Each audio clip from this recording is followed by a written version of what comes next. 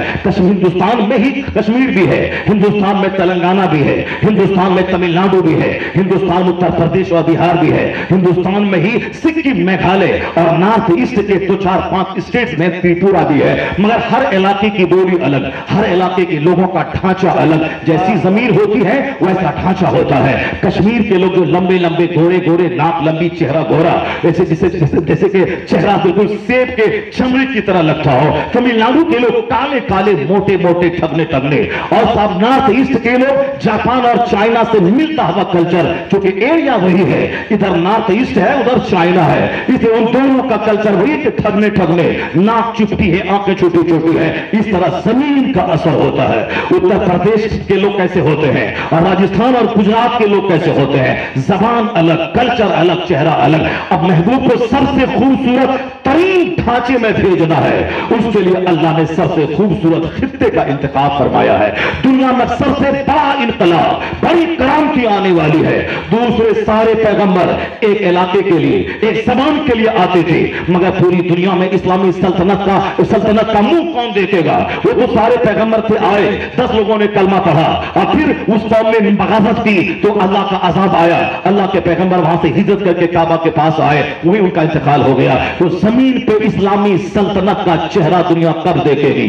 اس روئے زمین پر خدائی قانون کا نظارہ کہ مرنے جینے کا سارا اصول اللہ رب العزت کا دیا ہوا ہو، وہ دن کب دیکھے گا؟ Islamic jurisprudence, Islamic administration, Islamic judiciary, یہ سارے نظارے کب دیکھنے کو ملیں گے؟ یہ سب کچھ اللہ نے اپنے محبوب کے ہاتھوں کرنا طے کیا تھا کہ اس طرح کا اللہ کے محبوب آخر میں دنیا میں آئیں گے، اس کے بعد کوئی پیغمبر نہیں آئے گا۔ دنیا میں اسلامک ایڈمنسٹریشن کا منہ دنیا دیکھے گی، اسلامک جمہوریت، اسلامک ایڈمنسٹریشن، اسلامی نظام عدل، یہ سب کچھ قائم ہوگا۔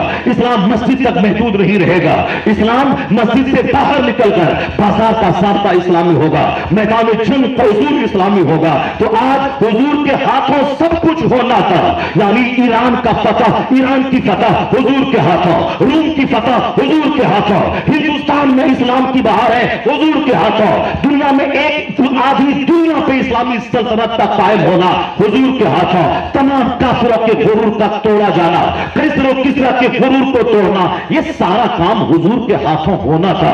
اس کے لیے زبردست پرسنالٹی کا مالک مصطفیٰ کو ہونا ہے، جو 3 سال تک ابو طالب کی گھاٹی میں رہے تو زبان پہ اف تک نہ آئے، صبر سہنشیلتا اتنی ہو کہ مصیبتوں کے ہجوم میں بھی اللہ رب العزت پہ توکل کرنے کا ریکارڈ قائم کر دے، یہاں تک کہ اپنے وطن میں 3 سال تک ابو طالب کی گھاٹی میں قید رہے، زبان پہ شکوہ نہ آئے، بچے رو رہے ہیں، مکے کی پہاڑیاں کھول رہی ہیں، درخت کے پتوں کو چبا چبا کے لوگ کھا رہے ہیں، اس قدر پریشانیاں اس زندگی میں آئی، مگر حضور ہمیشہ مسکراتے رہے، ان مصیبتوں کو پانی کر دیا۔ اس کے لیے مضبوط باڈی چاہیے، مضبوط جگر چاہیے، مضبوط سوچ سمجھ چاہیے۔ مصیبتوں کے ہنگامے اپنا پیارا وطن چھوڑ کے مدینہ ہجرت کر کے آ جانا ہے، اس کے لیے اپنا وطن چھوڑنے والا جگر چاہیے، یہاں تک کہ 24 گھنٹے اسلام کی تبلیغ کے لیے ڈیووٹ کر دینا ہے، اس کے لیے مضبوط پرسنالٹی چاہیے۔ دنیا کا قیامت تک باقی رہنے والا مذہب اسلام، اس کے لیے مضبوط اصول اور ضابطہ چاہیے۔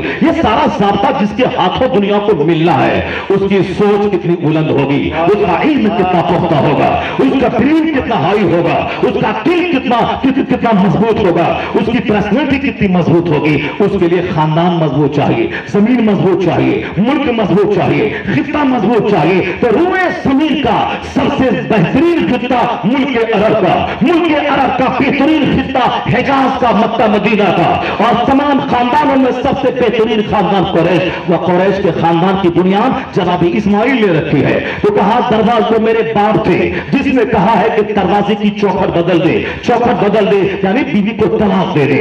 بیوی کو طلاق دینا کتنا مشکل کام ہے، مگر جب مقصد بڑا ہو تو چھوٹے چھوٹے کام کو آدمی پسے پشت ڈال دیتا ہے۔ اس کا کوئی پلان نہیں ہو زندگی میں، کوئی بڑا کام کرنے کا سپنا نہ ہو، وہ بس لباس بدلے گا، گٹکا خیمی کھائے گا اور بیڑی جھاڑے گا اور پھر چھوٹا سا گھر بنا کے مر جائے گا۔ جس کا پلان بڑا ہو، مجھے نیک بننا ہے، نیک اولاد دنیا میں چھوڑنا ہے، اس کے لیے نیک عورت کا سلیکشن کرے گا، رہے وہ کالی کلوٹی مگر جسم ایسا ہو جو انٹچڈ ہو، نہ کسی جنات نے چھوا ہو، نہ کسی انسان نے ٹچ کیا ہو، نہ زبان بہتی ہو۔ مضبوط اولاد سماج کو دینے کے لیے مضبوط زمین چاہیے۔ 9 مہینے پیٹ میں ماں رکھتی ہے، باپ نہیں۔ 2 سال تک ماں خونے جگر پلاتی ہے، باپ نہیں پلاتا ہے۔ باپ تو آیا پیسے دیا چلا گیا، 9 مہینے ماں کے شکم میں بچہ رہتا ہے، 2 سال ماں کی چھاتی کا دودھ پی کے بچہ زندہ رہتا ہے، 5-10 سال تک ماں سے اٹیچ رہ کر ماں کے دل میں اللہ محبت ڈالتا ہے اور وہ نرس کی طرح پیشاب پاخانے کے کپڑے کو صاف کرتی ہے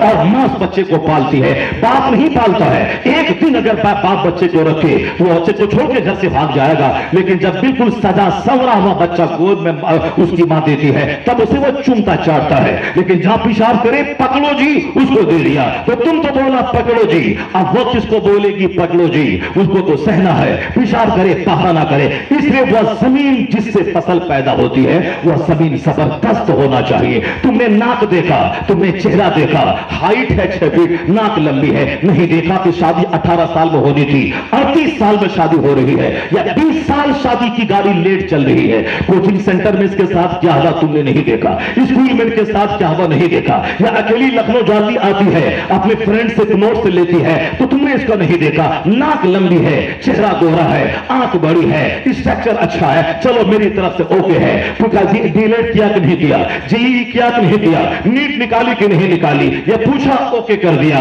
کبھی نہیں پوچھا ان کی ماں کیسی ہے، ان کا خاندان کیسا ہے، ان کا بیک گراؤنڈ کیسا ہے، تمہیں دعائے قنوت یاد ہے کہ نہیں، تمہیں درود ابراہیمی یاد ہے کہ نہیں، نماز کے فرائض و واجبات یاد ہے کہ نہیں، تمہیں درود رسیہ درود اسم اعظم یاد ہے کہ نہیں، کبھی نہیں پوچھتے۔ ناک دیکھا اوکے کر دیا، اور 4 مہینے کے بعد جب وہ ناک رنگ لاتی ہے، سماج کی ناک کٹواتی ہے، شوہر کو چھین کے ماں باپ سے جدا کر دیتی ہے، تب لوگ ہاتھ مل کے رہ جاتے ہیں۔ تم نے زمین کا سلیکشن غلط کیا، کیونکہ ساری فصلیں زمین سے پیدا ہوتی ہے۔ ماں دبنگ رہی تو اولاد دبنگ ہوگی، ماں اگر زخمی رہی تو سماج ڈکیتوں، لچوں، چوروں، لفنگوں، بے حیاؤں سے سماج بھر جائے گا۔ آج ہماری ماں کمزور، اس لیے سماج ڈکیتوں سے بھر رہا ہے، لچوں سے بھر رہا ہے، گٹکا خوروں سے بھر رہا ہے، بے حیاؤں سے بھر رہا ہے۔ اللہ کو اپنے مضبوط محبوب کو دنیا میں بھیجنا تھا، وہ کمزور خاتون جو کہتی ہے کہ تنگی سے گزر بسر ہو رہا ہے، کیا اس کے پیٹ سے مصطفیٰ پیدا ہوں گے؟ نہیں، جناب ابراہیم نے کہا اس جناب چوکر کو بدل دے، جناب اسماعیل نے طلاق دے دی، طلاق دیا۔ طلاق دینا مشکل کام تھا مگر اللہ کے لیے طلاق دے دیا، چونکہ ایک زبردست خاندان کی بنیاد عورت پر ڈیپینڈ ہے، طلاق دے دی۔ دوسرے خاندان کے سردار کی بیٹی سے نکاح کیا۔ جب پھر کئی مہینے کے بعد جناب ابراہیم آئے، پھر اسماعیل گھر پہ نہیں تھے، اسماعیل تو باہر گئے ہیں، کیسے گزر بسر ہو رہا ہے؟ تو اب دیکھیں ایک نیک خاتون کی زبان پہ کیا جملہ ہونا چاہیے، وہ کہتی ہے ہر حال میں اللہ کا شکر ہے، ہر حال میں اللہ کا شکر ہے، بڑے اچھے سے دن گزر رہے ہیں، اللہ کا کروڑوں احسان ہے۔ جناب ابراہیم خوش ہو گئے، کہا جب اسماعیل آئے میرا سلام کہتے نا، اور کہتے نا ثبت عقبہ بابی، اپنے دروازے کی چوکھٹ کو قائم دائم رکھے، اس کو اجڑنے نہ دے۔ تو جو عورت اس قدر جگر والی ہو کہ ہر حال میں اللہ کا شکر ہے، وہاں سے اللہ نے اپنے محبوب کے لیے ماں کا انتظام کیا ہے، جس کی نسل سے مصطفیٰ کا نور منتقل ہوگا۔ ماں مضبوط ہوگی، باپ مضبوط ہوگا، قبیلہ مضبوط ہوگا، ملک مضبوط ہوگا، تب اللہ کا محبوب دنیا میں جلوہ گر ہوا۔ کیونکہ قاعدہ ہے جیسی زمین ویسی فصل، جیسا درخت ویسا پھل۔ ایسا نہیں ہوتا ہے کہ آم کے پیڑ سے لیچی پھل جائے، لیچی کے پیڑ سے اخروٹ پھل جائے، اخروٹ کے پھل سے امرود پھل جائے۔ جیسی زمین ویسی فصل، جیسا درخت ویسا پھل، درخت جیسا رہے گا ویسا پھل ہوگا۔ تو جیسی ماں ویسا بچہ، جیسا باپ ویسی اولاد۔ یہ دستور ہے دنیا کا، ڈکیتوں کا بچہ ڈکیت، چوروں کا بچہ چورا، چچوروں کا بچہ چور۔ اگر نااہل عورت ہو تو اس کا بچہ نا اہل، لیکن اگر ماں ہو سارے زیورات کو گروی رکھ کر منظر اسلام چلانے والی، باپ اتنا مضبوط ہو کہ 1,00,000 مریدوں کی موجودگی میں 10 سے سوال دراز نہیں کرنے والا، اگر باپ مفسر اعظم ہند ہو اور ماں زیورات گروی رکھ کے منظر اسلام چلانے والی، اور دادا حجت الاسلام کے کافر دیکھے تو کلمہ پڑھے، اور نانا مفتی اعظم ہند جو 91 سال کی عمر میں جوان جیسی عبادت کرے، فاسد دیکھے تو متقی بن جائے، دادا لاجواب، نانا لاجواب، ماں لاجواب، باپ لاجواب، اسی کوہ کا بچہ اختر رضا کا اظہری پیدا ہوتا ہے۔ جب ماں سب لاجواب ہو، جب باپ لاجواب ہو، اولاد لاجواب ہوتی ہے۔ قانون ہے قدرت کا، جب باپ ہو مفتی نقی علی خان جیسا اور ماں ہو تہجد گزار تو بیٹا احمد رضا خان پیدا ہوتا ہے۔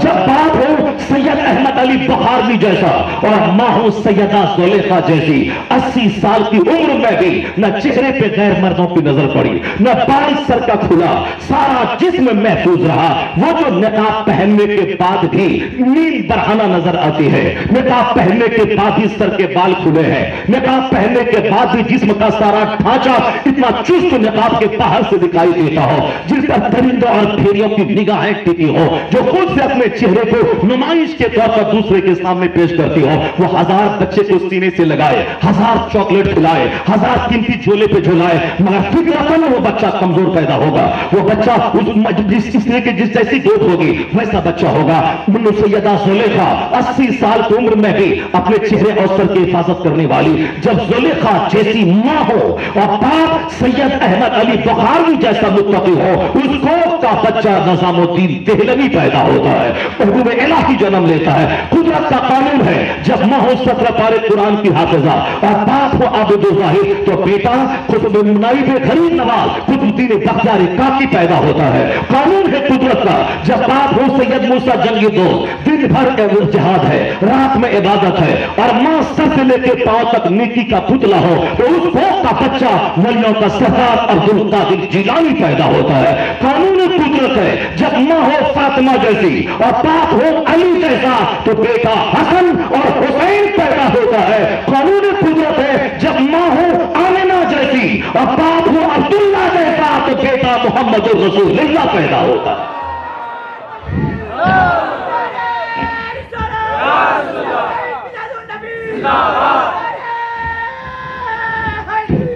اس دنیا میں ایسا نہیں ہوتا ہے کہ میں پڑھنے کے زمانے میں میں گھومتا رہوں، صرف ٹوپی اور چپل اور جبے پہ دھیان دو اور اچانک بہت بڑا خطیب بن جاؤں، اچانک بہت بڑا بخاری پڑھانے والا مدرس شیخ الحدیث بن جاؤں، اچانک بہت بڑا رائٹر بن جاؤں، ایسا نہیں ہوتا ہے۔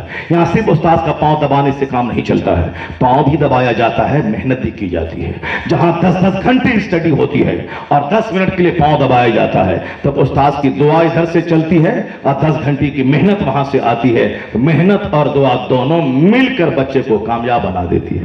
یہاں ایسا نہیں ہوتا ہے کہ میں کھیت آسرا میں بیٹھ کے اللہ چاہے گا تو ہمارا بیٹا ڈی ایم بن جائے گا، اللہ چاہے گا میرا بیٹا ڈی ایم بن جائے گا۔ یہاں بات تو سچی ہے، اللہ چاہے گا تو بن جائے گا، لیکن اس کے بولنے کا طریقہ غلط ہے۔ یہ بات وہ بولے گا جو اپنے بچوں کو اچھے اسکول میں پڑھائے گا، جو اپنے بچوں کو کوچنگ سینٹر بھیجے گا، جن کا بچہ پہلے شروع میں 5 گھنٹے، پھر 10 گھنٹے، پھر اخیر میں 15 گھنٹے صرف کتاب پڑھے گا۔ اس کے بعد وہ بولے گا اللہ چاہے گا تو میرا بیٹا ڈی ایم بن جائے گا۔ اس کا بیٹا اسکول بھی نہیں جائے گا، پڑھائی بھی نہیں کرے گا، اللہ چاہے گا تو بن جائے گا۔ کھیت میں دانا بھی نہیں ڈالنا ہے، ہل بھی نہیں چلانا ہے، پانی بھی نہیں ڈالنا ہے، اللہ چاہے گا تو باسمتی چاول میرے گھر میں اگہن کے موسم میں آ جائے گا، اللہ چاہے گا تو سب ہو جائے گا۔ مگر اللہ ایسا کرتا ہے کیا کہ آم کے پیڑ میں سیب پھلا دیتا ہے؟ نہیں دیتے۔ دنیا سارا کام سسٹم سے چلتا ہے۔ بات بالکل سچ ہے کہ اللہ ہی دینے والا ہے، لیکن اللہ کا نیم بھی تو کچھ ہے، اللہ کا قانون ہے۔ اللہ کا قانون ہے کہ فَإِذَا قَضَيْتُمُ الصَّلَاةَ، جب تو نماز مکمل کر لے تو زمین پہ پھیل جاؤ، فَانْتَشِرُوا فِي الْأَرْضِ، زمین میں پھیلو، محنت کرو، مشقت کرو۔ فجر سے لے کے ظہر تک کوئی نماز فرض نہیں ہے، اس لیے فرض نہیں کہ وہ وقت ہے کمائی کرنے کا، وہ وقت ہے محنت کرنے کا، اس وقت میں کوئی نماز فرض نہیں ہے۔ فجر پر سے لے کے ظہر تک 8 گھنٹے ہیں، وہ 8 گھنٹے میں نوکری کرو، دکان پہ بیٹھو، کھیت کھلیان میں جاؤ، بزنس کرو، فیکٹری میں جاؤ۔ ایک لمبا پیریڈ میں کوئی نماز فرض نہیں ہے۔ اشراق ہے آپشنل، پڑھو ثواب نہیں پڑھو کوئی گناہ نہیں۔